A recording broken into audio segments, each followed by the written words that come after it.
about the work we do here at Iowa State. So it's very fitting that this colloquium be named after Dr. John Pesek. Before I talk briefly about Dr. Pesek, for John to stand up and be recognized. John?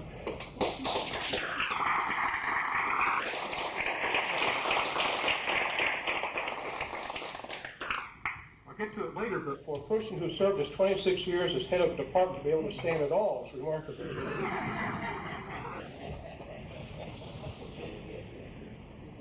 But Dr. Pesek is an Iowa State University Emeritus Professor of Agronomy and Charles F. Curtis Distinguished Professor in Agriculture. He had a long and distinguished academic and professional career spanning some 40 years, and as I alluded to earlier, 26 of those years were spent leading the Department of Agronomy, a very complex, I think Steve would add, department. That must be some type of record on campus for a length of term as a department head, John, I don't know. Must be. Oh, is that right? Okay. He also spent some time as interim dean of the College of Agriculture. When I was reviewing the material in preparation for this afternoon, of all that John has accomplished, it was really a very humbling experience. But also made me very proud to be, for part of his career here, and still here, and part of my career, to be a colleague of Dr. Pesek. Because this is what you want your faculty members and leaders to be like. And really, when I reviewed it, I saw that the experience that made me very excited as provost, that the legacy he has left for others, for us, as a foundation for relevant and high-quality research, teaching, and outreach. Dr. Pesek's research contributions in the area of soil fertility, crop fertilization, and the economics of soil fertilizer use received national recognition. In the 1980s, he served as committee member on the National Research Council under the National Academy of Sciences Board of Agriculture, which was directed to study alternative and more environmentally benign methods of using land to produce crops and animals. Now, this research and this work that John did is far afield from my own area of expertise. But it's clear to me that this was a study critical to today's discussion of sustainable agriculture. I was going to say it was a pioneer study, but then that might sound like a commercial, but I phrase it critical. The study Alternative Agriculture, released in 1989, documented that farming systems that use lesser amounts of pesticides, fertilizers, antibiotics, and fuel can be both productive and, very importantly, profitable. This study was important enough to have John take a couple trips back to D.C. to testify before the Joint Economic Committee of the House and Senate in the early 90s.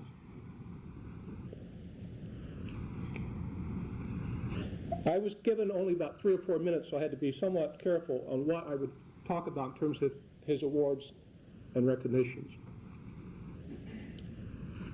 So this is a sample. He was named a fellow in the American Society of Agronomy, the Soil Science Society of America, the Crop Science Society of America, the Iowa Academy of Sciences, and the American Association for the Advancement of Science. And it goes on and on. To put his awards into perspective, he has been recognized by most all of the academic and professional organizations in the area of agronomy and in the general area of agriculture. He also has provided national leadership. He served as the president of both the American Society of Agronomy and the Soil Science Society of America. Now, you would think, what does he do? What did he do here? And that's the amazing thing. While serving Iowa State University as department head and other responsibilities, and all these professional organizations which he had leadership positions, he also had time and the energy and the ability to author or co-author more than 100 publications. And he has actively participated in international programs in over a dozen countries, and I understand still active in a program in South Africa. Dr. Peszek's dedication and hard work in the area of sustainable agriculture should be an inspiration to us all to continue the research and continue the dialogue on this immensely important topic. And I've been spending the last month reviewing promotion and tenure documents. And this is the type of case you'd like to hold up for everyone as a goal, as an objective. So it's very pleasing to see this. But clearly, your presence here today signifies that you also recognize that importance. Thank you for joining us today. Thank you.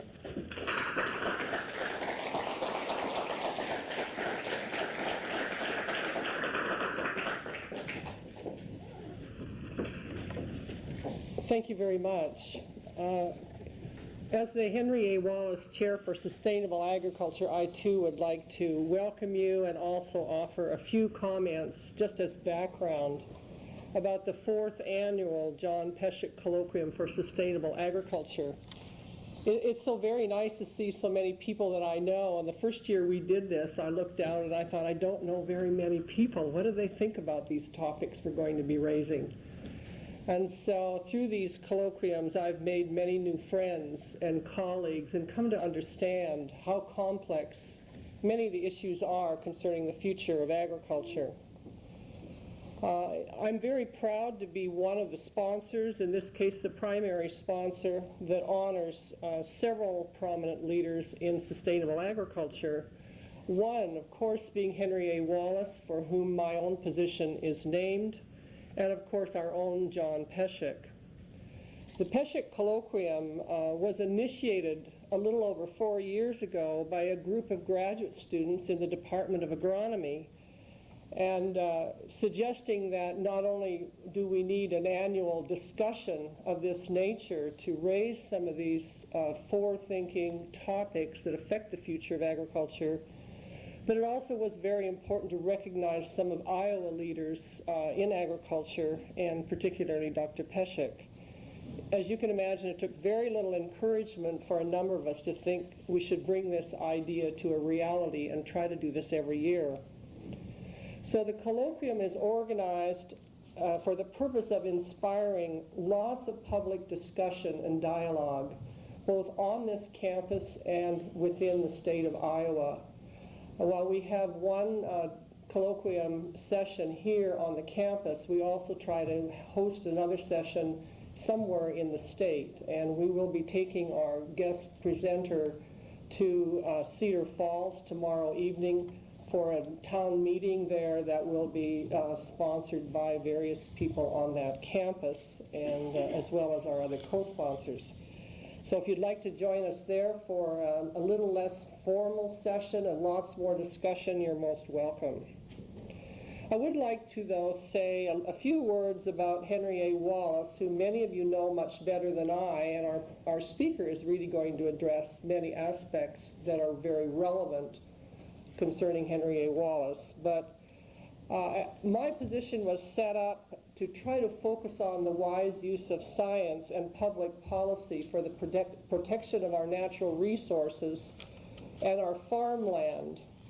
But among the many interests of Henry A. Wallace was the plight of farmers during his time and their families, not only in the United States, but throughout the world. And for those of you that have read a lot and know a lot about his life, he traveled extensively in Mexico, in China, and other areas. And he could not fathom why it was possible for us to live in a land of plenty and yet be still surrounded by enormous problems in agriculture for family farmers, and also to be surrounded by hunger and poverty.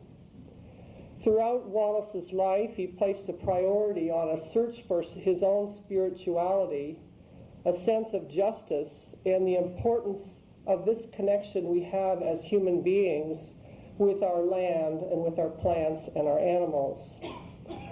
So it is this aspect of Henry A. Wallace's life that makes me especially pleased with the theme of this year's colloquium.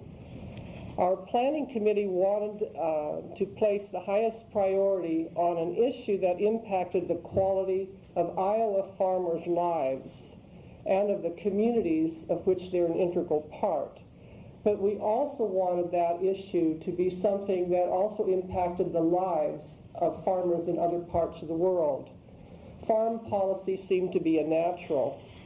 And I can think of no better person than our speaker today to address this important and sometimes controversial issue. Why?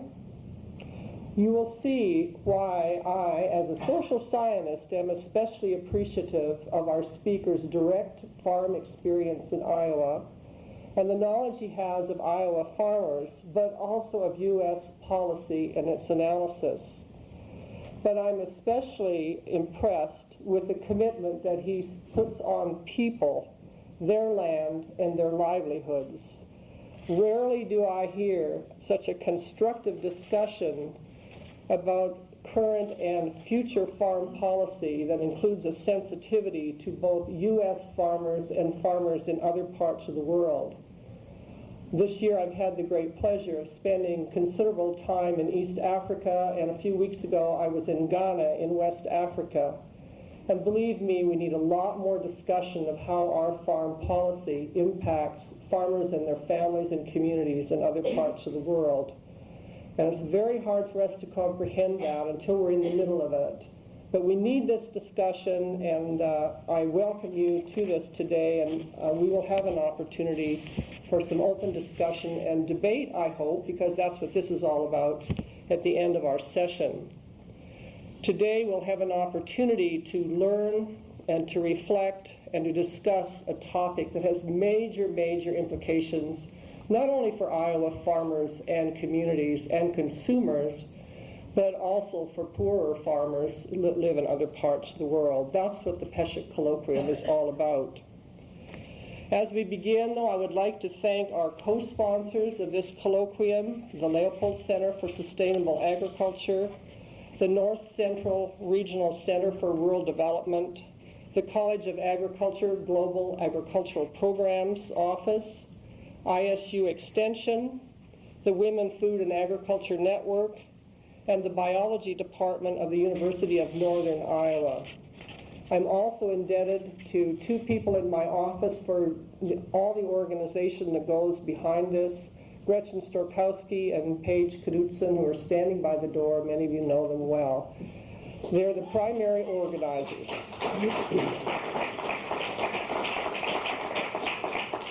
So now it is my great pleasure to introduce Dr. Mike Duffy to you, who's a professor in the Department of Economics and also Associate Director of the Leopold Center. Mike will be leading our discussion this afternoon with the introduction of our speaker, our respondents, and our debate.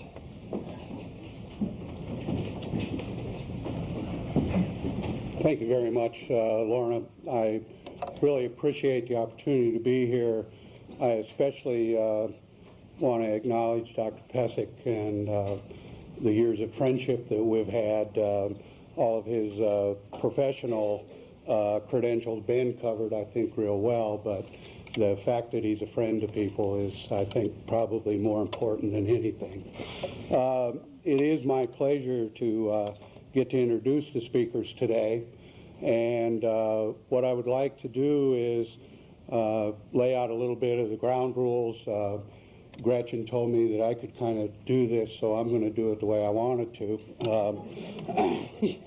Lorna didn't know what she was getting in for when she asked me to come up here, but I want to introduce the speaker, and then when he's done, I will introduce the two respondents, and at that time then I would like to get into the question and answer session rather than having it disrupted. I think the speaker will raise a lot of issues, and also the respondents, at least as I know them, will also raise some issues, and so that will fuel, as Lorna said, what I hope is a lively debate.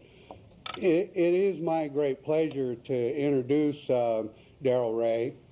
I've known Darrell for several years and had the opportunity to work with him in a couple of areas, and I always enjoy working with him. I have a list of accomplishments and so forth. I'll go over here just in a second, but I think probably the most important thing, at least for understanding Iowa and agriculture, is he's from Iowa. His mother still lives in Story City, and his brother still farms in the area here. So he comes with a strong academic background, but I think grounded in reality that is necessary. Darrell holds the Blassingame Chair of Excellence in Ag Policy. He's a professor of ag economics and the director of the Ag Policy Analysis Center at the University of Tennessee. He's been there since 1991. Darrell received his BS in farm operations here at Iowa State, and then his PhD also here in economics in 1971. He spent 20 years at the University of, or at Oklahoma State. That's a big mistake for those of you that follow. And has done a lot of work developing models that can be used in policy analysis. And I think the credit, or what shows really the relevance of the models, is by how many people are using them. The model that he's developed is used by the USDA. It's used by other federal agencies.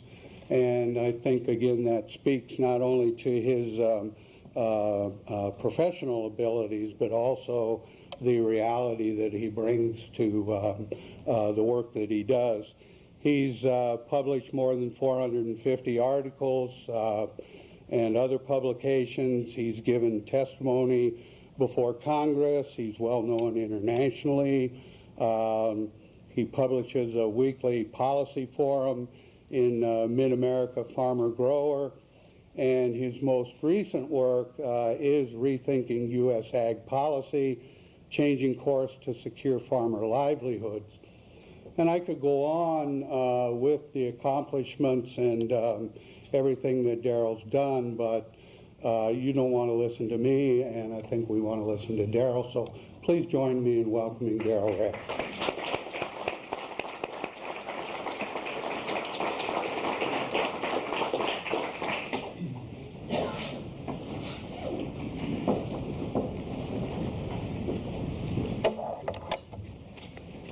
Good afternoon.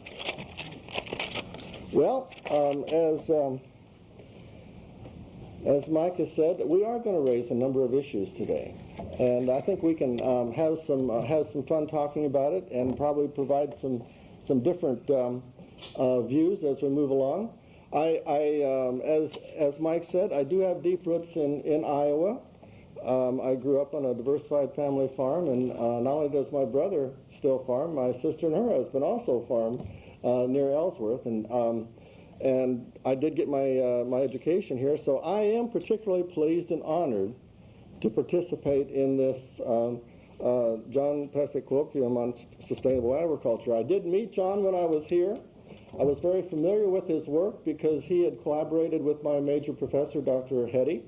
And I'd always had a lot of respect for him, and I think that sponsorship of this colloquial series by the Leopold Center and the Henry A. Wallace Sustainable Honorable Chair provides a very great way to honor John, but also provides a way to extend the heritage of the Wallaces. And so I commend you for doing this. And the Wallaces did have a lot of influence here at Iowa State University. The first Henry Wallace, known as Uncle Henry, to keep them so we can tell them apart, was instrumental, along with Tama Jim Wilson, in getting Seaman Knapp as a professor of agriculture here, and then, of course, as president later on. As you may know, Knapp wrote the first draft of the Hatch Act, which is the act that provides the money for experiment stations. So That's an important thing that we all benefit from. Also, he and Tama Jim were involved in many of the activities here at Iowa State. In fact, he helped get Tama Jim to be the professor of agriculture, which essentially was the dean at that time. So, been a lot of things that were started as a result of his work. The Henry C., the second Henry Wallace, was a student here, and of course he was the Secretary of Agriculture, and was an important part of the makings of Iowa State University. And Henry A., the person that is the name of the chair and part of this sponsorship, was not only a student here, but of course was also Secretary of Agriculture. In fact, Tama Jim Wilson, Henry C., and Henry A. together were Secretaries of Agriculture for 27 years. So that's a tremendous length of time to be involved in the administration. And of course, we know that the Wallace's Farmer was edited and had articles in there by all three of them, and they were very influential in providing information to farmers in Iowa and to the faculty and staff, and provided an outlet for a lot of the stuff that happened at Iowa State University. Okay, I'd like to talk a little bit about some of the changes that I've seen in the last 30 years, and there have been a lot of changes. I argue, though, that there's also some things that are almost the same as they were then, and we like to distinguish that. One of the striking things to me is what we produce now and how we produce it compared to 30 years ago. Of course, we can talk about the size of farms, but you know, my dad and granddad could have talked about that too, because over time farms do get larger.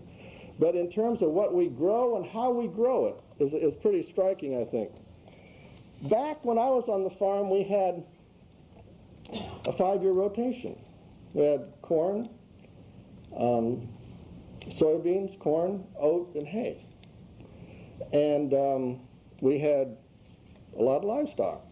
We would buy 450-pound calves in the fall and feed them with silage and oats and hay, and then grow them up in the pasture in Boone, didn't we, Lloyd?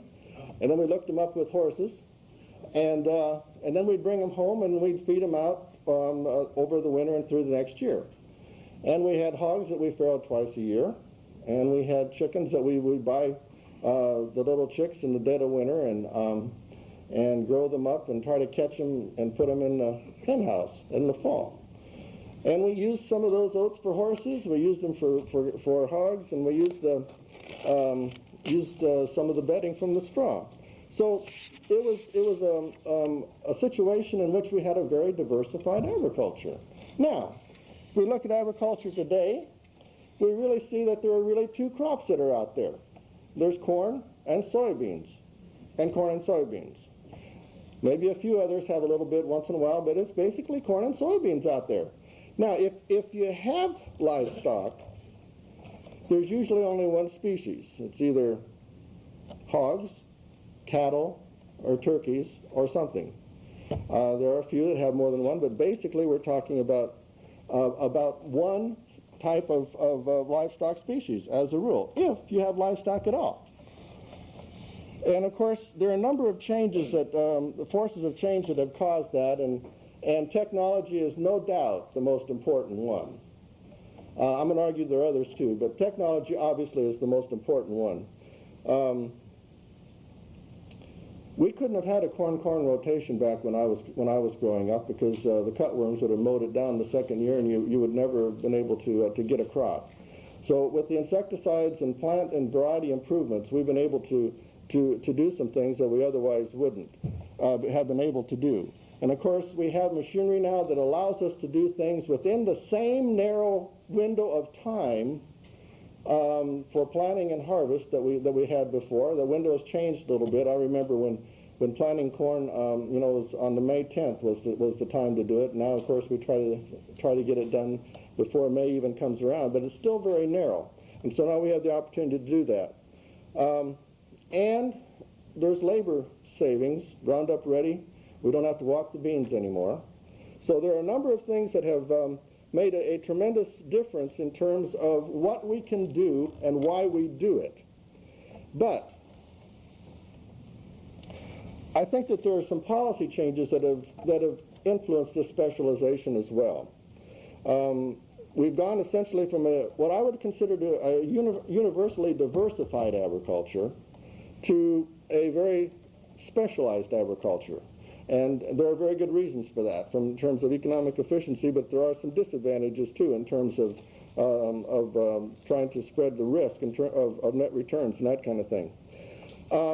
But this change in the degree of diversification, a lot of that came in the 70s.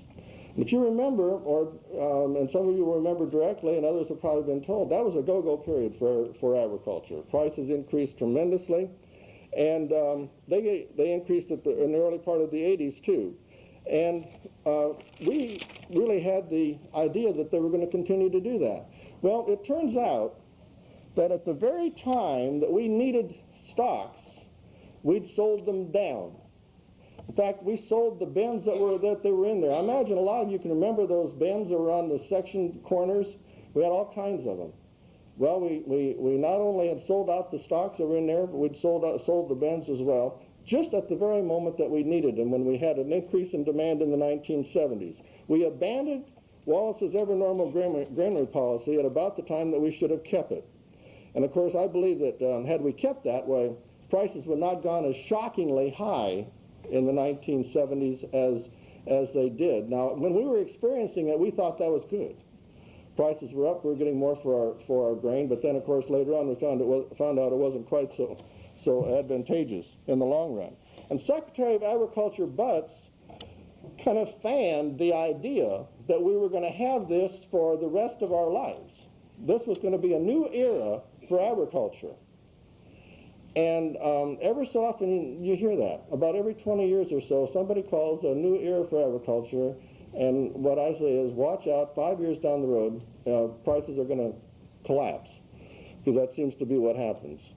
But according to the not only Butts, but other people that were trying to provide information at the time, the problem in the future was not going to be overproduction. It was going to be, how are we going to produce enough?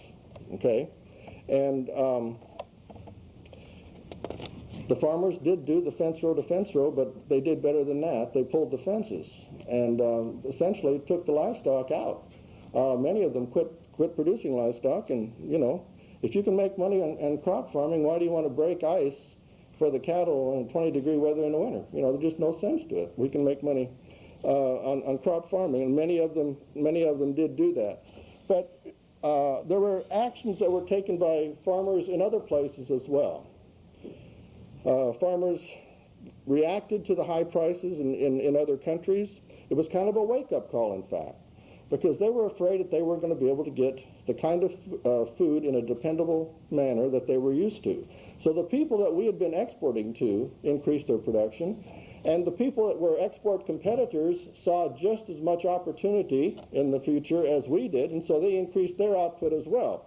And so what happened was that we had a reduction in the amount of export demand, but we also lost a lot of share, because we had our export competitors were providing more and more. So I argue that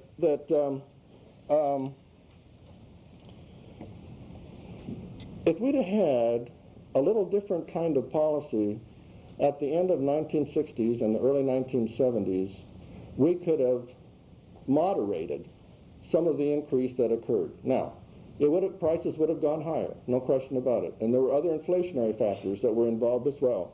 But I think that we would have at least had a situation where our customers would have been satisfied that we were going to be dependable suppliers.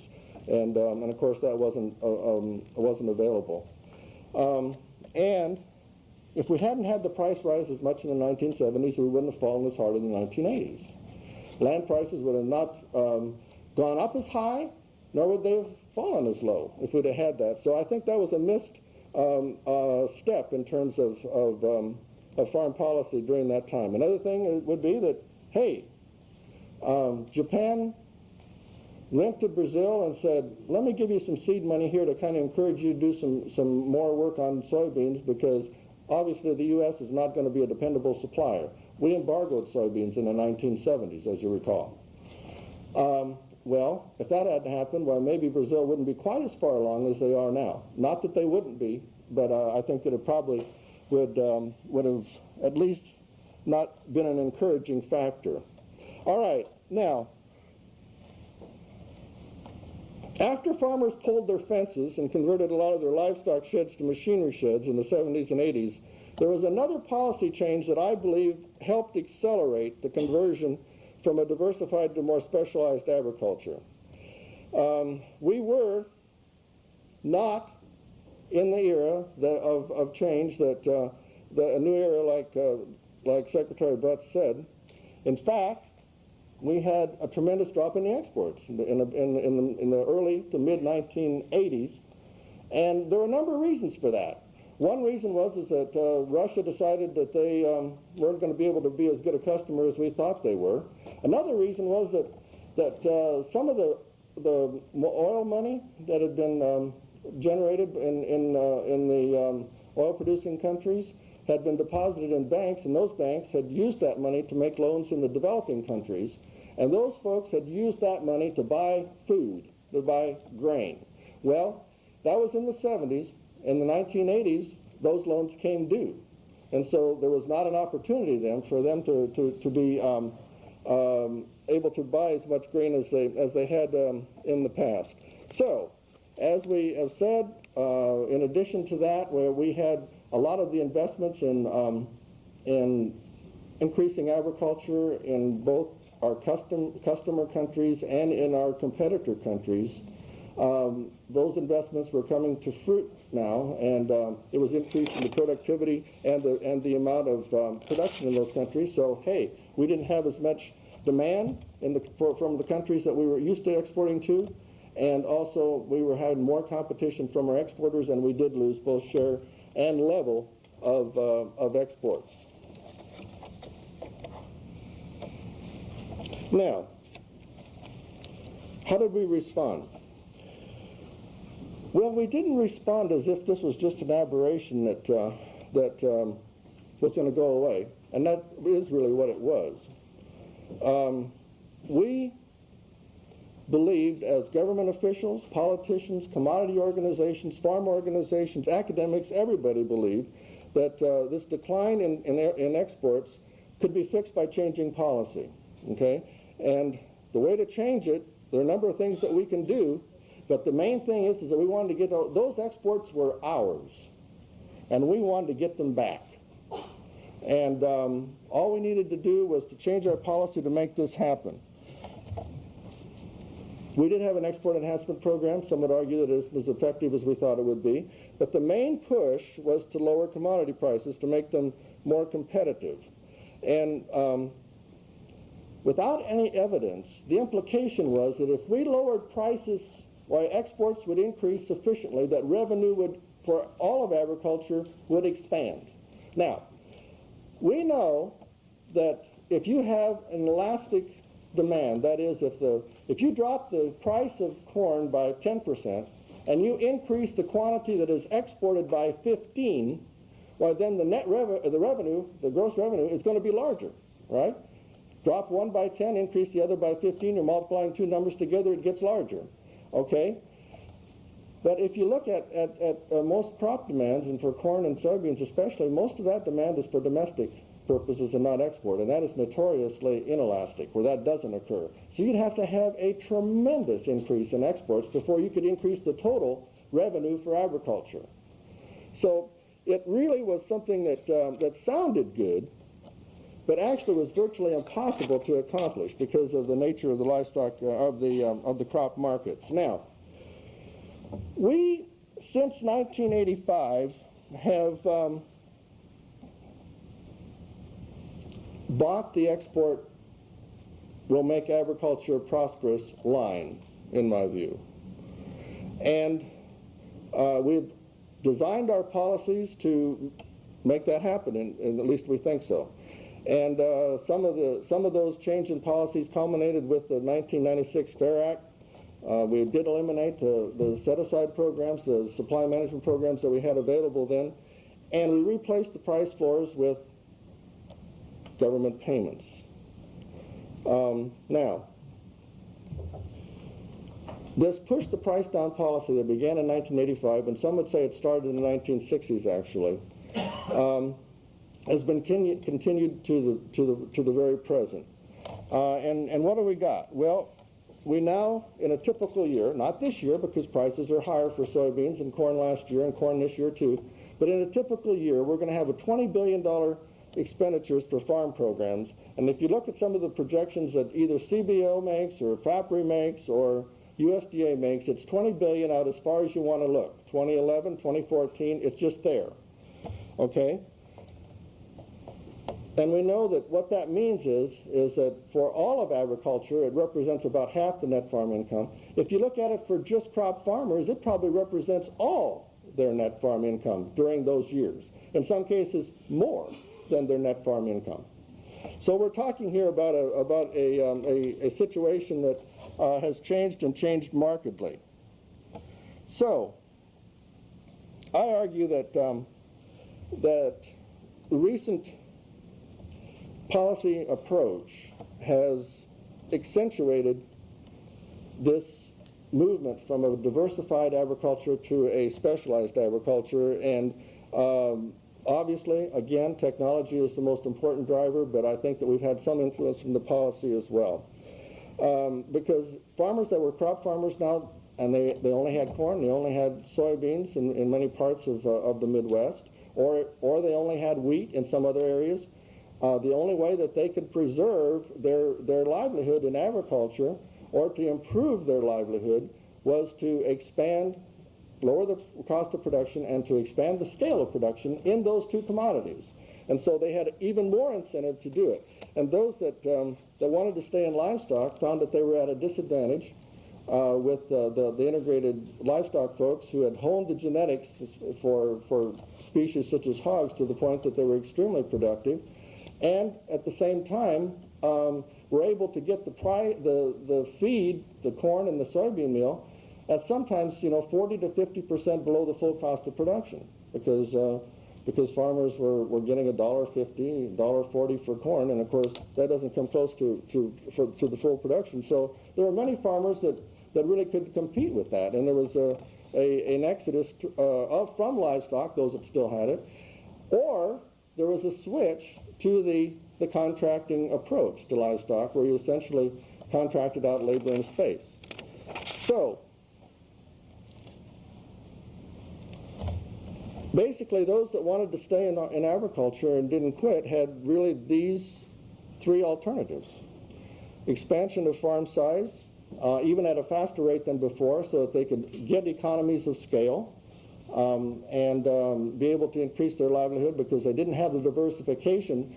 There wasn't a situation where, well, if crop prices are down, livestock might be okay, which is what, of course, was partly the situation when you had a more diversified agriculture. And of course, there's always the possibility of getting more off-farm work, either for you or your spouse, and then farming less. And then the other approach, an approach that many of them took, was becoming a contractor for a livestock operation. And I think that the fact that we had low prices during this period of time encouraged that movement towards the specialized agriculture. Again, there are many other factors that were involved, but I think that it's part of it. Now, there also has been a change in the perception of agriculture by lots of different folks, including agricultural economists, in my view. Back when I was taking classes here in graduate school, we spent a lot of time reading books and articles from people like Willard Cochran and Earl Heady and Dale Hathaway and Glenn Johnson, and they went into minute detail about the differences between agriculture and other industries. And they also talked about the role of agriculture in economic development. And most of that made a lot of sense to us, because it was common sense, and we'd seen agriculture and knew how it operated. But now, over the decades, and partly maybe because of some of the same influences of the go-go 70s, the profession has moved from incorporating the differences between agriculture and other industries into essentially assuming that there's no differences at all. And I think there are three groups of folks that kind of influence that. One is those that are philosophically opposed to government intervention no matter what. And we know there are a number of folks that feel that way. Another group are those that financially benefit from having free markets. And there's a number of folks that, of volume, if your business is based on volume, that's what you want, okay? And the other set of influence, I think, was that there are some people who just haven't had an opportunity, really, to see the difference between agriculture and the way industries for CDs or anything else works because they hadn't been part of it. So I think that there are lots of reasons why this all happened, but what we've gone to, essentially, is a generation of folks that often base their conclusions on how they think the agriculture sector should work rather than how it actually works.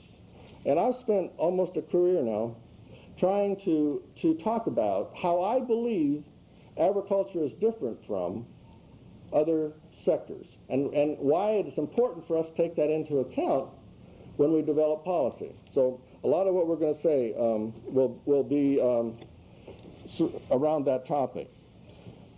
I think that agriculture's policy has lost its way. I think it's been commandeered by non-farm interests, those that can make money by having full-scale production, all-out production, low prices. And the other thing is, I don't think it's sustainable at this rate. I don't think we can pay with the kinds of debt that we're looking at. I'm not sure that society is going to spend $20 billion a year for agriculture. I'm just not sure. Especially when you really think about who the beneficiaries are. Now, I haven't listed crop farmers here, although if you're a landowner, that should be listed, I would argue. But if crop farmers could make exactly the same revenue from the market if you reduced the output to the point that you got a price from the marketplace that would cover most of your cost of production. You could have almost exactly the same revenue. But that isn't what we got. We got essentially all-out production in a typical year. Again, this isn't a typical year. And anybody that uses that product or provides inputs at a high level is going to benefit. So I argue that the primary beneficiaries are really agribusiness, livestock producers that don't grow their own feed, and importers. And each of them benefit to a great extent, I would argue. Crop farmers obviously have a benefit from having a stable income and keeping the price of land at the level that it is. But in terms of the alternatives there are other ways that could be achieved. And when you think of it that way, well, then you can see that the lower prices have benefits to other groups. Okay. I think that more of the revenue should come from the marketplace. And in the past, we've been blessed with people like the Wallaces who had the wisdom and the vision to construct policies that did that, advocated for farming, and I think that we can use them as a mold for some of the ideas and ideals that might want to use to develop such a policy. Now, and I'm going to be saying this in a number of different ways through the rest of this talk. There are two things that causes trouble in total crop agriculture. We chronically produce too much, and we can't self-correct when we do. The price goes down, and we do not have the mechanism in agriculture for output to the quantity demanded to increase and the quantity supplied to decrease like it does in other industries.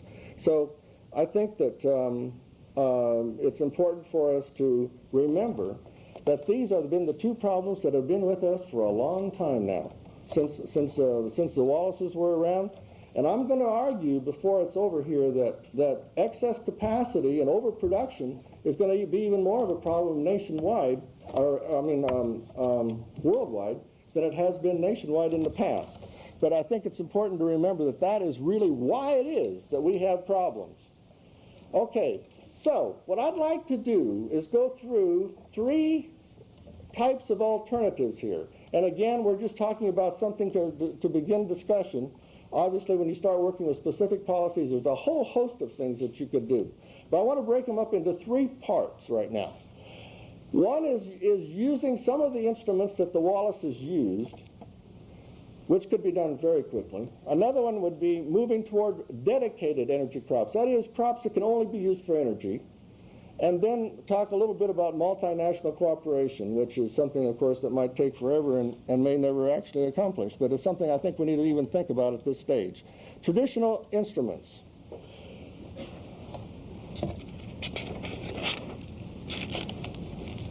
I think that those that buy grain and use grain should be paying more of the full cost of production. And as an economist, that only makes sense to me. If you were producing any other commodity and you got a 40% discount, you would be very, very thrilled. Well, we're providing that to those users on a regular basis. Again, it's not now, but this is not a typical situation. Prices are going to come down, and so I think we have to do something to get prices back up to where they're at least approaching, and we can never get a full cost of production, and we can never define whose production we're talking about, but we ought to be up to the point that we're not talking about a 40 or 50% from an average cost of production. So in order to do that, I think that we're going to have to bring back some of the instruments that we've had in the past, and some of them we haven't liked that well, but we may have to continue with them. One of them is using the loan rate to actually support prices. Of course, right now, the loan rate is a number that they use